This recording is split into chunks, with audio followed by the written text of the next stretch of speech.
lähme nüüd hambaid pesema. Lähme, peseme ära. Me hakkame nüüd hambaid pesema.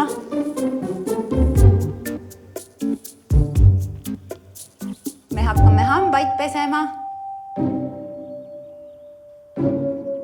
Me hakkame nüüd hambaid pesema. Me hakkame nüüd hambaid pesema. Tere! Tere hommikust! Me siin hakkame just hambaid pesema. Jaa, väga õige. Kohe, kui esimesed piimahambad hakkavad paistma, tuleb hakata neid ka pesema. Ja meil on päris mitu hammast suus juba. On tõesti. Aga kas pesete ikka igal hommikul ja õhtul? Ja sellist harjumust soovimegi sisse saada endale. Väga õige. Oluline ongi järjepidevus ja et hambad saaksid puhtaks igal hommikul ja õhtul. Nii, aga hakkame siis pihta. Kuidas on teil hea pesta nii, et sina näeksid ja lapsel oleks hea? Kas emme ees? Või põlvede peal?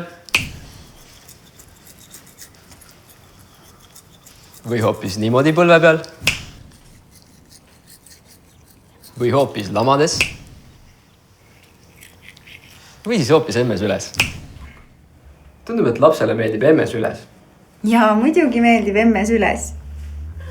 Nii, kuule, aga võtame sulle, näed, meil on siin üks pisikene hästi pehmete harjastega hambahari, mille me määrime ilusti hambapastaga kokku. Ja siis hakkame sinu hambaid pesema.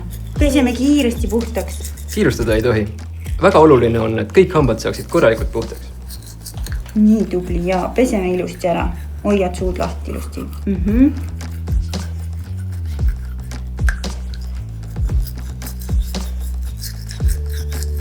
Kui mõni hammas on teist värvi või on täppe, mis pestes maha ei tule, siis minna hambaarsti juurde kontrolli.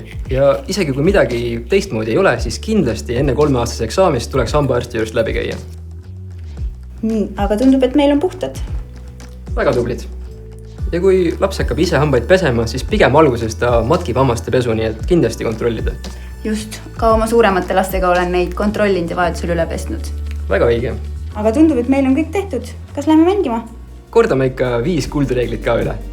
Ja esimene on, et tuleb valida tervislik toitumine, magusõla ei tohi liialdada, söögiaegade vahel peab olema paus, juua tuleb vett ja hambaid tuleb pesta 2 korda päevas.